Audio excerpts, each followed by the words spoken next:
I am Ausettua, Amor, Amenkum, better known as Big Queen of the Washitaw Nation. I have been masking with David Montana for 13 years. I came into the masking tradition back in the, 80s, 90s, with Glory on the Flames, Donald Harrison. And someone recently gave me a photograph of me playing the drums with him. He wanted the African presence in his gang. He wanted to show the connection between Africa and Native American. I didn't start actually putting on a suit until the year after Tootie Montana passed. I had told him that I was going to come with him because he had asked me to mass with him. But of course, 2005, he passed. And then 2006, Mardi Gras, Pocahontas did not come out in 2006. So I think it was 2007 was the first year that we came out with Yellow Pocahontas. Did we come out? Yeah, 2000. What was it, 2006? Everything is a blur. You just say then after that we came. Yes, right after that we came out. We must have came out in 2006. I remember Mardi Gras, Mahmoud, David, and I being by Gallia Hall watching the parade because we wasn't suited up. But then the following year we came out. Coming out means a lot of different things. It's after you've had this entire year of sacrificing your time, pulling away from social activities and family outings, committing, devoting your total energy to finishing that suit. And then you prepare yourself for the big day on Mardi Gras Day when you come out. Now there's the big come out when it's the first time you put that suit on. And for me, when I put my suit on, there was a story done about me. Lolis Eli, for some reason, had done a story about me coming out. To this day, I don't know why it happened, but I'm grateful to him for doing that. And what happened, it caused a flurry in the neighborhood about this new queen that was coming out. And of course, traditionally, you're supposed to wear white your first time coming out. And I remember putting the suit on, and I remember instantly being transformed. I actually felt the energy shift. And then receiving all of the energy that the people was giving me, and that it's not just what they give me, so they give all masking Indians because we're royalty in the neighborhood. When you see an Indian, everybody want to take a picture with you. We bigger than Beyonce, baby. She ain't got nothing on us, but I just remember how the community was so attentive. Queen, you all right? Queen, you thirsty? Queen, you hungry? Queen, you tired? They really have a reverence for the hierarchy of the organization of the Black Masking Indians. And we say Black Masking Indians because traditionally we didn't call ourselves Mardi Gras Indians. It was Carnival because we know the history of us not being able to do Mardi Gras. So I remember Chief Warhorse. I don't know if you know Chief Warhorse, but she is the chief of the indigenous population here in Louisiana. She lives across the lake. And she called the component of what we do is the Black Masking Indians. In other words, we adorn the suits, and we keep the culture alive by hitting the streets and keeping that presence known. So it doesn't just fade out as a Mardi Gras costume. What we do is deeper than a costume. We call it a suit. And the reason why it's deeper than a costume, because number one, we spend all year to sew it. Number two, what comes out of it is this complex expression of cultural pageantry that you wouldn't even, if you tried to force it and say what it's going to be at the beginning, you could not do it. Because no one knows what it's actually going to look like till you start sewing and then you start putting it together and it starts actually coming out. And then it's a legacy of it, I've done some comparison between the Mardi Gras crews and Mardi Gras Indian gangs. Like we say gangs or tribes and they say crews. We make our own suits. He gets somebody else to make his suit for him. His route is structured and organized. Our route is circular, because that's what Africans did in their communities. They did a circular movement in the neighborhoods, because what happens is you want to bring this energy into the neighborhood. It's all about not just showing them your suit, but it's about healing. It's about bringing that energy to those who can't get out. That's why it's not publicized what the route is. There's some serious differences. They have what dukes, and what do they call a person? He's the king. We have chiefs. There's some similarities, but we're really quite different. They get it based on monetary and societal position. We kind of got our hierarchy with that going too, because some people become chiefs because they're born into it. Some become chiefs because they just come up the ranks. They start off as a spy boy, flag boy, second chief become a big chief, And then some just go rogue and just pull their own gangs, And those are the ones that tend to cause people concern, because you want to maintain some tradition to what you do and some protocol. You don't want to put regulations on it, but by the same time, you want people to follow the protocol. And the chiefs that get the most respect are the ones who put the time in before they become a chief, a big chief. That's an interesting concept, because I remember talking to Queen Bee. I was asking her about the traditional role of women, prior to what you have right now, because things have really evolved. But if you're just a female that mass in a gang and you're not affiliated with the chief, you're just a queen. I heard back in the day they used to call them squaws, but squaw was a derogatory term that Native Americans women were called by the Europeans. So I don't like the word squaw. However, like my grandbaby, she masked. We call her Lil Queen. She's 9 years old. She's been masking. She's entering her 9th year of masking, because I masked her when she was a baby. But when you are affiliated with the big chief, then you become the big queen. I was a second queen first. I didn't just become a big queen immediately. I was a second queen for like 7 years, because David was second chief. And so because I mastered him, I was a second queen. And it gave me I'm grateful for being a second queen first, because it gave me the opportunity to see all what it entailed. And it's not just I'm putting the suit on, I'm the queen. I take it very seriously, because people recognize you. Even when you don't know them, they know you. So many times I'm in the store and somebody says, "Hey, queen." They don't have to know my name, but they know me. So I have to be mindful of how I carry myself and what I'm doing, which is easy if you just live the life right. You ain't got to worry about faking it. But to me, I take it very seriously. So if I'm the big queen, that takes on big responsibility, and it means that I have a big shoes to fill. And I think it's very important that we recognize that women have a very important role in the tribe or the gang. Most gangs are ran by the chief. All gangs are ran by the chiefs. However, women do have a role. It's just like a marriage. David and I are not married. We're not even boyfriend, girlfriend. Some queens are the wives of the chief. Some of them are the daughters. Some are their relatives. And some are just people who just put together as friends. David and I, that's our relationship. However, depending on the skill of the queen, she knows how to, we won't say the word manipulate. That's not a good word, but to guide the chief, and to making the correct decisions. I think the role of the queen is also one to keep peace in the tribe. Sometimes men get hot-headed, when they're going at each other. Somebody needs to bring some order. And she's supposed to look out for the other queens coming in, grooming them and teaching them the ways of what they should be doing. And last but not least, you should be concerned about the children. It should always be what's happening with the children. Where are they? Are they thirsty? Are they too hot? Should you pull them out? Their parents are there, but I think that's also the role of what the big queen should be doing. Well, this year, I would say in my first 10 years, I always copied whatever the chief wore.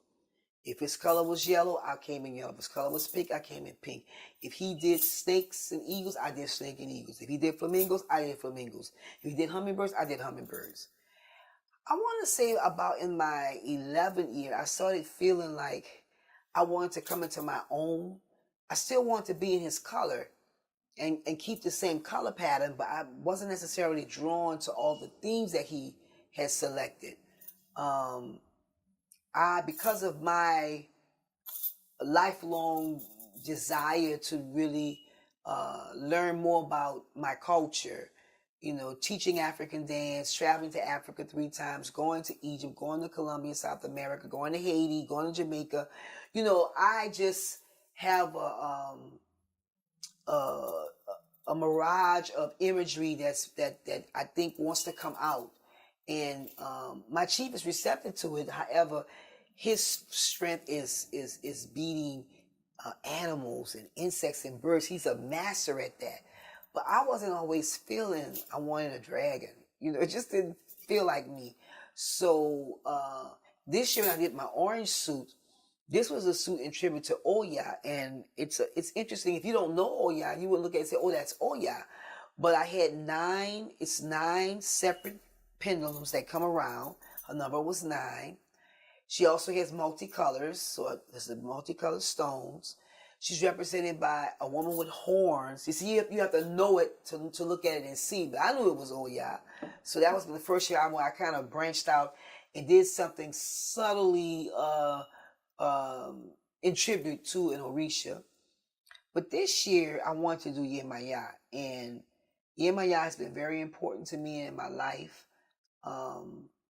And when he said we were going to wear blue, I said, okay, just give me the color. Once you give me the color, I can take it there. But I didn't want to do a literal thing. I really wanted to have the energy of the water come from off of the suit. I actually sewed this suit when I was in Jamaica. I spent a lot of time by the water, sewing the suit, the blue, looking at the sky, being inspired by all of that. This is my first year sewing with cowrie shells. I knew I had to put them in there because one of the symbols of Yemaya is the shell, anything in the water. And then I wanted to be in meditation with the energy. I really wanted, when I put the suit on, that the energy you felt was the energy of the Great Mother when I would walk. Not just, oh, the suit was pretty. And it's interesting because I got so many people responding to this suit. I don't think they knew what I was talking about, but I think I was successful at portraying that energy of that out there. I was really excited about it. It was my first time doing something as long, because this actually came way down my leg. Yemaya is with the fish. Fish is her symbol, and she's the black mother, the dark mother. And so I put the symbols in there. The people who knew. When they saw me, I heard people go, oh, Yemaya. They just knew it immediately. Other people just was like, that blue pretty. So they got it. They responded to it. And I was happy about that. So I'm doing something exciting this year. I can't wait for this year to come out because it's going to, next year. I'm excited. It's a challenge because I'm having a little challenge about how to manifest it, but I'm confident it's going to be good. Yeah. Well, Oya, let's just talk about Orishas. When you talk about traditional or indigenous religion, whether you're talking about if it's Brazil and it's Candomblé, or if it's in Haiti and it's Voodoo, or it's in Cuba and it's Lukumi or Santeria, or if it's in Nigeria, it's Ifa, or if it's Christianity, it's the saints. Because the power of God is so massive, we can't even begin to comprehend really how God works. So in order for us to grasp how God moves and works and creates, they personify the powers of God. So when God moves on the water, Some people call her Yemaya or Lucine or Mami Wata or Mary, all these different names for the mama, the mother, because the oceans where life came from and how a mother is nurturing and caring. So when Oya is the deity of change, quick change, she's also the Orisha over hurricanes, which people say, well, Oya must rule New Orleans. Well, Oya must rule New Orleans, Oshun must rule New Orleans, Eshu must rule New Orleans, Ogun. We got a lot of stuff in New Orleans. But Oya is also her correlation to Kemet would be Sekert, and it's over the cemeteries, right? Or in Haiti, Gedes, right? So it's that energy that is, life. We look at life as what we see here. But spiritual people look at life as a continuum. So once we leave and shed this skin, it don't stop. It just keeps going. So Oya stands right there at that little section, that little cross line, that crossroad between you and your travels in the underworld and being here now. When you have to have a big quick change, Oya shows up. They're all mothers. Oya is a mother, Yemaya is a mother, Oshun is a mother. But they're all aspects of how our moms used to be. Remember, when it's time to bust that butt, that was Oya. Because at that time, you did something with she to just deal with you at that moment. Or when you had a bobo and she just kissed it and she was so sweet, Oshun, that's still a mother. Or Yemaya, when she had to hold you in, right? It's still a mother. So it's all aspects of womanhood. And all women have all of those aspects inside of them. It's just that some women manifest it stronger. Some people have, if they get a reading done, they will say, well, Oya rules their head. I had my readings in my pots. I have Yemaya, which I already knew. They didn't have to tell me that. I already knew that. So I felt honored to be able to do a suit that I could, dedicate to her. It won't be the only time I do it, because after I finish this, I had another idea that I wanted to do, for her, but I probably won't do it for a while because we probably won't wear blue for a long time, But I love studying. So when I study this stuff, it all comes back to the same stuff. See, that's the thing. We allow ourselves to be divided because we think, oh, you're Christian, or you're Ifa, or you this. But all the teachers are the same. They all basically say, love one another, treat each other how you want to be treated, respect the earth, right? Remember your ancestors. They all do that, So I call myself a spiritualist. I embrace what's more in common than what's different, than what is different, so.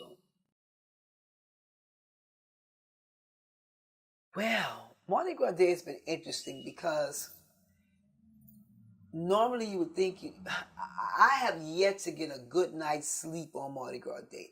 Mardi Gras night, to say I'm going to sleep good so I can get up on Mardi Gras. Usually, we're still sewing, unfortunately. However, when Mardi Gras Day comes, there's so much excitement because the neighborhood is abuzz. Because everybody knows who's masking in the neighborhood, and they gather around the door. And that can be exciting or it can be agitating, because what's happening is they're actually saying, okay, time to coming out, time to coming out, time to coming out.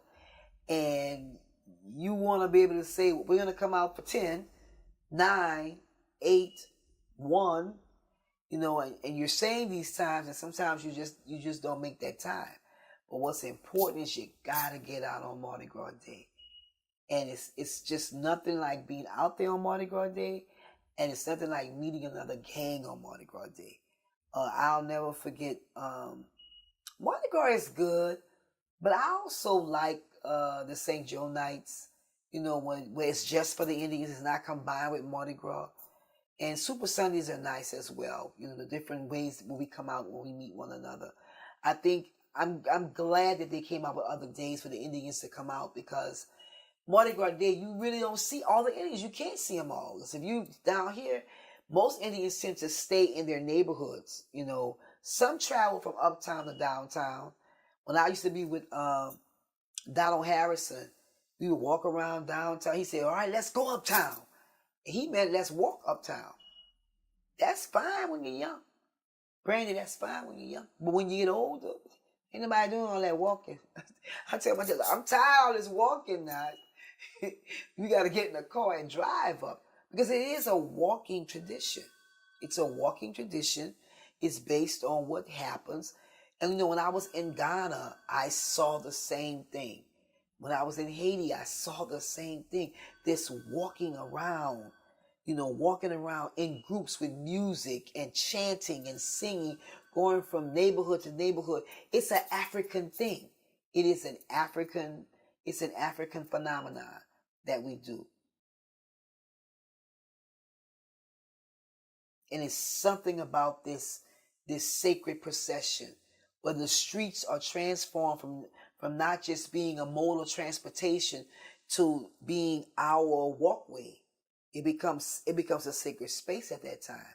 And that's what we have to get these newcomers in New Orleans to understand and respect, because we're so open. It looks as if they can just jump in the mix, but they have to understand that there's a space that we create, especially when a chief meets a chief and everybody gets out the way and clears the way so it can happen.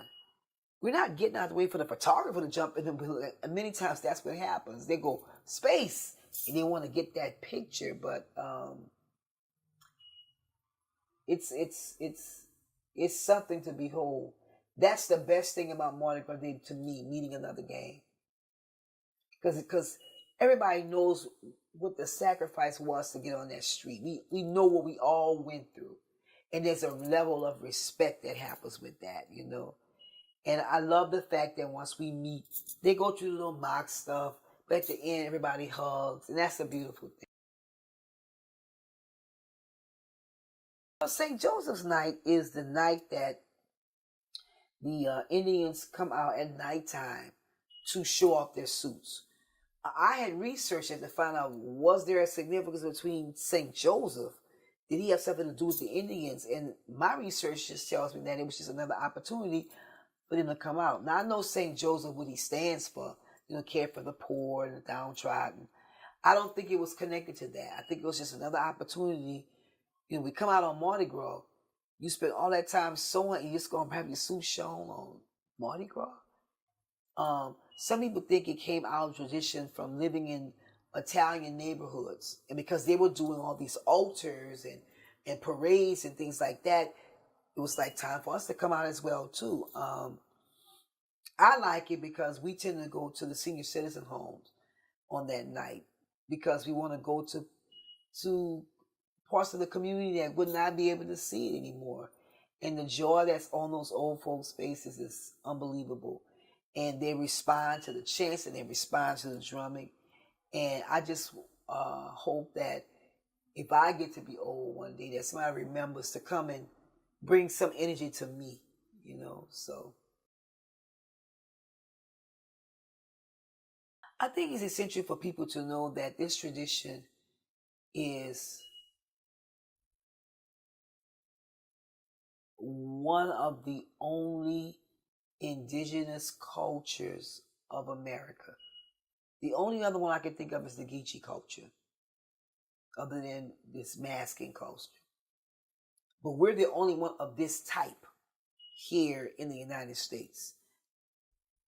It's important for particularly photographers and book writers to understand that while they may get the photograph, that out of respect, they should enter into a relationship with that Indian, not exploit us. We have formed the Mardi Gras Indian Co-op, with the intention to help legitimize the business component of masking. We're just beginning. We have a long way to go. But it's about trying to get photographers to be accountable, which I will say many have. They've been stepping up. But I can also tell you the times that I've been in Europe and seen a picture, seen a book, where I know this Indian has no knowledge of how it got there, seen photographs, and nobody has given the rights to the photograph. And the photograph is being sold, and the book is being sold, and the image is being sold. But yet the person who's the actual person who's responsible for the image has no knowledge and is not reaping any benefit from it. So we want people to really respect the culture to that degree.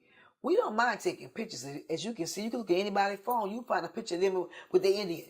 Everybody's taking pictures. We don't mind that. But it's when you want to exploit it for monetary benefit is when it becomes a problem.